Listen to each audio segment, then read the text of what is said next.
आजकालच्या माणसाला चुका मान्य करायची सवय राहिली बिलकुल नाही. त्यांना माझंच खरं करायचं असतं. बिलकुल माणूस चुका मान्य करत नाही. एक माणूस माझ्याकडे आला, म्हणला ताई माझी बायको ऐकत नाही. म्हणलं दादा कुणाचीच ऐकत नाही. अरे तुझी ऐकत नाही ह्याच्यात काही नवलंय. अरे रामाच्या बायकोनं ऐकलं असतं तर रामायण घडलंच नसतं महाराज. बसली असती रेषेच्या आत तर कशाला रावण आला असता. कळतं ना तुम्हाला. अरे देवाची ना ऐकलं नाही तुझी काय कथा आहे. बायका दिसतात तेवढ्या भोया नाही. वर्षभर तुमच्याच खिशातली हळूहळू हळूहळू नोटा काढतात. तीच दिवाळीला घेऊन जात्या, त्याची साडी घेत्या आणि तीच तुम्हाला आणून दाखवतात. बघा माझ्या भावाने घेतली. जिने जिने असं केलं तिला मनातून हसू आलं. 80% बायका असं करतात. पण याच्यात काही वावग नाही. नवरा बी तुमचा आणि त्याचा पैसा बी तुमचाच. बिंदास करा मी आहे ना. असं बी काय लागतं ग. नवऱ्यानं येळेवर दिलं कशाला काढायची गरज पडती. हा तुम्ही मी तुमची संख्या जास्त आहे. आज तुमचंच खरं महाराज. तर उचलून ह्याच्यात टाकतेला काय सांगावं महाराज. ह्याच्यात नाही मिळेल तर तिकडे नेऊन टाकतेला महाराज. फार पावनभूमी दादा तुमची विनंती आहे. नाही खरंच तुमच्यात लय ताकद आहे. खरंच लय ताकद आहे. फक्त तुम्हाला तुमची ताकद कळली पाहिजे या विषयाकडे. काय कौतुक करावं महाराज. काय कौतुक करावं संतांचं. काय कौतुक करावं जगाच्या मालकाचं. सांगाल तेवढं कमी रे. पण आमच्या माणसाला कळत नाही. मग माणूस म्हणला दादा ताई माझी बायको ऐकत नाही. म्हणलं खरे दादा मी काय करू. म्हणलं तसं नाही ताई माझ्या बायकोला ऐकू येत नाही. अरे म्हणलं मग बरं आहे ना महाराज. तर म्हणलं तसं नाही तिला ऐकू येत नाही हेच तिला मान्य नाही. मग मी काय करू. तर म्हणला ती तुम्ही सांगा बायकोला तुला ऐकू येत नाही उपचार करून घे. मी कसं कसं ऐक्यासोबत इतके वर्ष झालं हिच्यासोबत संसार केलाय. माझी मला माहिती काही सुद्धा धड ऐकू येत नाही. कसा बसा संसार केलाय ताई. पण ती तुम्हाला मानती तुमचं ऐकून म्हणजे उपचार करून. म्हणलं ठीक आहे. म्हणलं आता मला कीर्तन आहे. कीर्तन झालं मी तुमच्या घरी येते. तोपर्यंत तुमच्या बायकोला कुठून कुठपर्यंत ऐकू येत नाही तेवढं बघा. काय मला लावला मी आपल्या त्याला कीर्तन होईपर्यंत. मग ती घरी गेला. दरवाजातनं बायकोला हाक मारली. हाय का कुठली भाजी केली. उत्तर आलं. म्हणलं हिला दरवाजापासून ऐकू येत नाही. मग सोप्याजवळ गेला. का ग कुठली भाजी केली. उत्तर आलं. म्हणलं हिला सोप्यापासून ऐकू येत नाही. मग किचनच्या दरवाजाजवळ गेला. का ग कुठली भाजी केली. उत्तर आलं. म्हणला कार्यक्रम लयच अवघड दिसतोय. किचनच्या दरवाजापासून बी ऐकू येत नाही. महाराज तिच्या कानाजवळ गेला आणि मोठ्यानं म्हणला होय गा कुठली भाजी केली. हिनं रागानं गॅसवरची कढई उचलली त्याच्या समोर हादळली. म्हणली मेलिया मगापासून 4दा सांगितलंय बटाट्याची केली.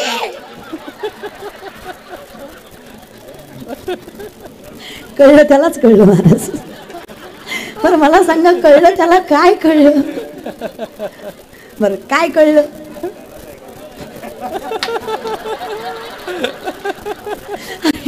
ऐकू येत कुणाला नव्हतं. मनीत कुणाला होता. कळलं कळलं तुम्हाला. अगदी तशी आहे तुम्ही पुरुष मंडळी महाराज. बरं का कधी स्वतःच्या चुका मान्य करीत लय खुश होऊ नका. तुम्ही बी गुणाचे नाही महाराज. बरं का तुम्ही बी मोका धरून भांडता. आपलाच नवरा आहे कुठं जात नाही ग. वेळ सोडा जरा. तुमचं कसं आहे ताटावर बसला की रामायण चालू. नवरा म्हणतो तांबे बी तुला ताट बी तुला खाल्लो मी मच्छी. कशाला मारायचं महाराज. चांगला भाकरी खात होतं उगच्या उग त्यानं बोंबील खायला गेला. काही गरज होती का तुम्हाला. हा थोडं 2 मिनिटं शांत बस. राग जाऊ द्यायचा. बाय बोंबलायचं बोंबलू द्यायचं माय. हा आणि तुम्हाला बी सांगते पुरुष मंडळी काय लागतं ग बायकोला. काय नाही 2 शब्द प्रेमाचे. का ग माय आयुष्यात सासूनं बोलावं सासऱ्यानं बोलावं जावेनं बोलावं नंदेनं बोलावं अख्ख्या गावानं बोलावं फक्त नवऱ्यानं म्हणावं. कशाला टेन्शन घेते मी आहे ना बाई. आनंदानं संसार करते. खरं आहे की नाही ग. खरं आहे की नाही. अगं माय खरं आहे ना. अगं माझं झालं नाही म्हणून तुम्हाला विचारते ग. खरं आहे ना ग माय. अगं माझं झाल्यावर येईल मला अक्कल महाराज. बरं का तोपर्यंत तुम्ही सांगा खरं आहे ना. पण मी बी शास्त्र सोडून बोलत नाही. माऊली सांगता जरी सख्याचा जिवाळा बाया सासरवासच आहे.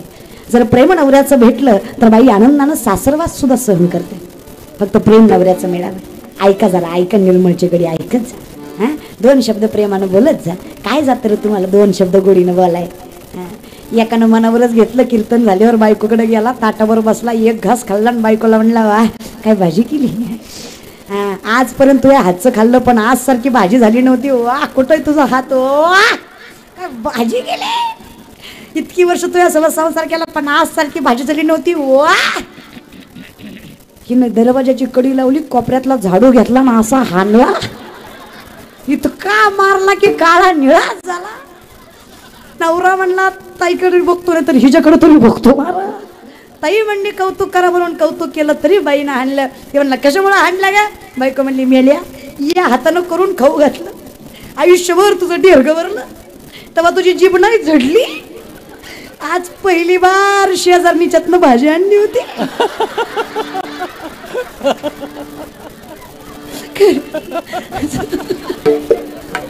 अजून कौतुक करू महाराज. याचा सिद्धांत लक्षात घ्या.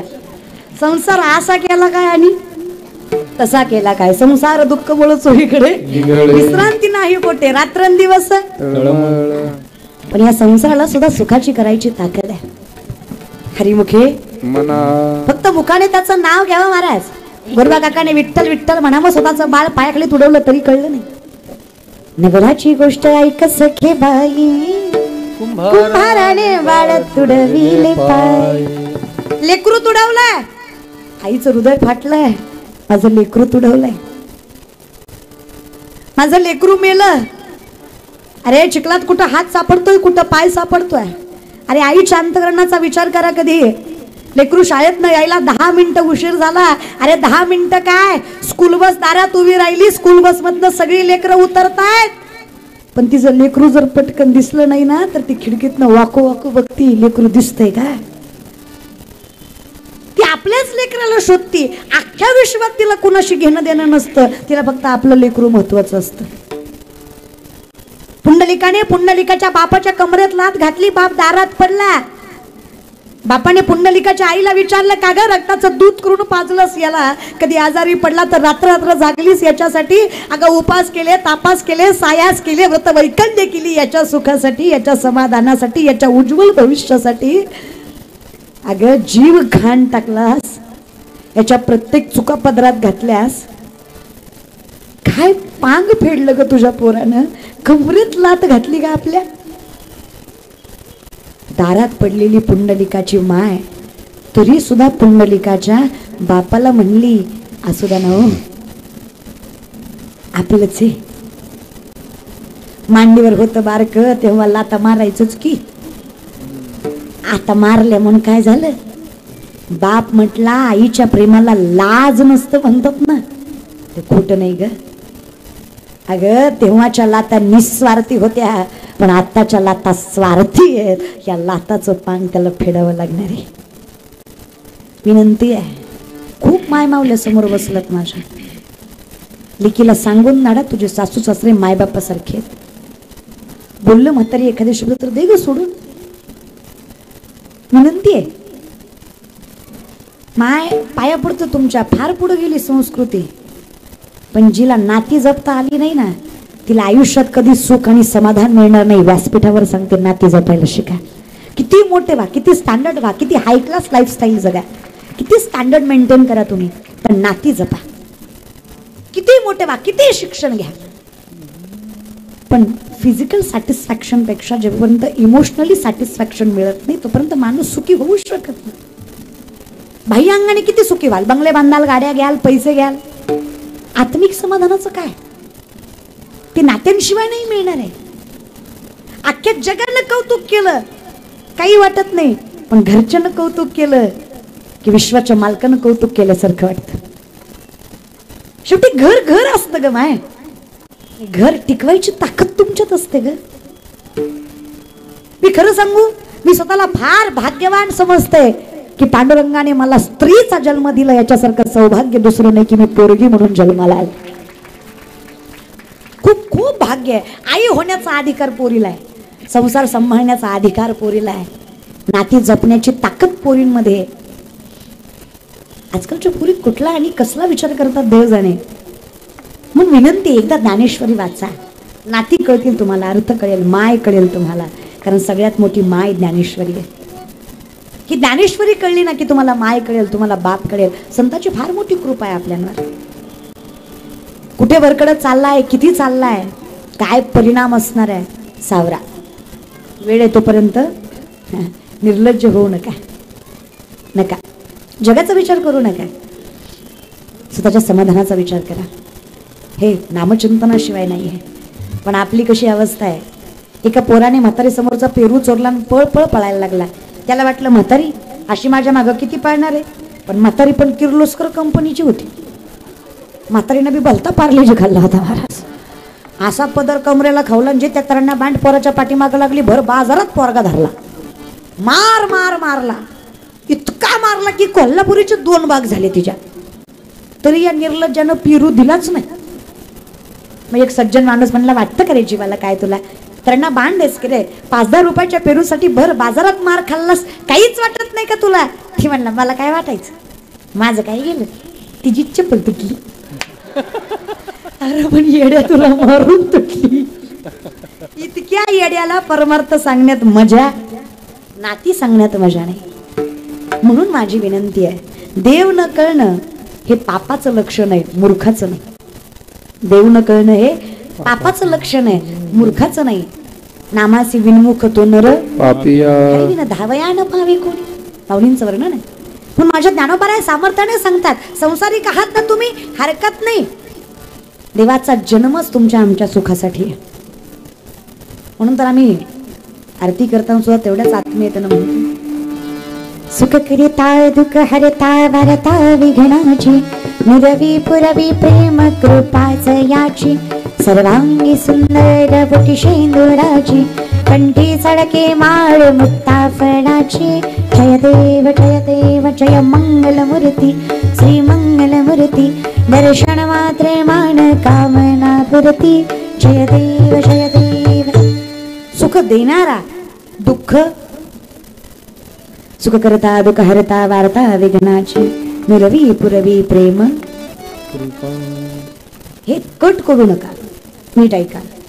वार्ता विघ्नाची नुरवी, जो विघ्नाची वार्ता येऊ देत नाही, वार्ता विघ्नाची नुरवी, पुरवी, जो आकांक्षा पूर्ण करतोय, दुःखाची वार्ता येऊ देत नाही, तो गजानन आहे, तो गणेश आहे. गजानन, गज हत्ती, आनन शीर, ज्याचं शीर गजाचं आहे तो गजानन. बरं, मला सुंदर भजनं, फार मला जुनी भजनं, गणपतीची असो, विठ्ठलाची असो, जी पहिली कॅसेट होते ना, ते गणपती राया पडते मी पाया, काय मागू मागन रे, काय मागू मागन रे देवा, काय मागू मागन रे, तुझ्या भक्तीचा तुझ्या शक्तीचा आशीर्वाद राहू दे रे. हेच माझं सांगन रे देवा, हेच माझं मागन रे. गणपती राया पडते मी पाया, काय मागू मागन रे, काय मागू मागन रे देवा, काय मागू मागन रे. टिम टिम टिम टिम टिम मारी धमाच ढमढोल वाज, घरी माझ्या आलं रे राजाचं राजगण राज, घरी माझ्या आलं रे राजाचं राजगण राज. टिम टिम टिम टिम टिम मारी धमाच ढमढोल वाज, टिम टिम टिम टिम टिम मारी धमाच ढमढोल वाज, घरी माझ्या आलं रे राजाचं राजगण राज, घरी माझ्या आलं रे राजाचं राजगण. सनीचा सूर्य कसा वाऱ्याने धरला, ढगांचा डोल घुमू लागला, बिजलीचा ताशा कसा कडकड कडाडला, पाऊस फुलांचा बडशाब स्वागताला, पाऊस फुलांचा बडशाब स्वागताला. आला आला आला माझा गणराज आला, आला आला आला माझा गणराज आला, आला आला आला माझा. पार्वतीच्या बाळा पायात बाळा, पार्वतीच्या बाळा तुझ्या पायात, पार्वतीच्या तुझ्या, बोला बोला पार्वतीच्या बाळा. ताशांचा आवाज तररर झाला रे गणपती माझा नाचत आला. ताशाचा आवाज तररर झाला रे गणपती माझा. आज ताशांचा आवाज तररर झाला रे गणपती माझा नाचत आला. ताशांचा आवाज गणपती माझा नाचत आला. गणपती बाप्पा मोरया. मंगलमूर्ती मोरया. गणपती बाप्पा मोरया. मंगलमूर्ती मोरया.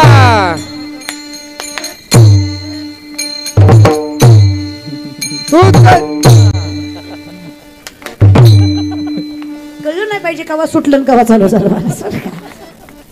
जगाच्या मालकाचं नाव कसंही घ्या रे. नाही हरिपाठ जमला हरकत. विठ्ठल विठ्ठल म्हणलात तरी खूप आहे. राम राम म्हणलात तरी, कृष्ण कृष्ण म्हणलात तरी, तुकोबा तुकोबा ज्ञानोबा ज्ञानोबा म्हणलात तरी चालतंय. काही हरकत नाही रे. मला सांगा मध रागाने खाल्लं मग गोड लागत नाही का? माझ्या पाकिटातलं थोडं ह्या दोघी तिघीला द्या मला. लय वाट आहे माझा. हा मला सांगा मध रागाने खाल्ला गोड लागतो की नाही? विष प्रेमानं पिलं मरत नाही का? घरी गेल्यावर पिऊन बघा सकाळी कळेल महाराज. कशाला बघूनच करा महाराज नाही का? विषाची परीक्षा घेऊ नये. मध रागाने खाल्ला तरी गोडच आहे, विष प्रेमाने पिलं तरी मरणारच आहे. भगवंताचं नाव कसंही घेतलं तरी पुण्य देणारच आहे, कारण त्याच्यात तेवढी ताकद आहे. पुण्याची गणना कोण करी कसंही घ्या गार जमते. फक्त विनंती एवढीच आहे, भजनात नशा असावी, नशेत भजन नसून. काय म्हणणं आहे तुमचं? बाटलीशिवाय ह्याची डुलकी वाजत नाही ह्याला आराधी म्हणायचं. अहो गांजाशिवाय याचा झांजा आपटत नाही ह्याला गोंधळी म्हणायचं. अरे करा म्हणा भजन. अनादि निर्गुण प्रगटली भवानी, निर्गुण प्रगटली भवानी, निर्गुण प्रगटली भवानी, निर्गुण प्रगटली भवानी. शास्त्र मर्दना लागुनी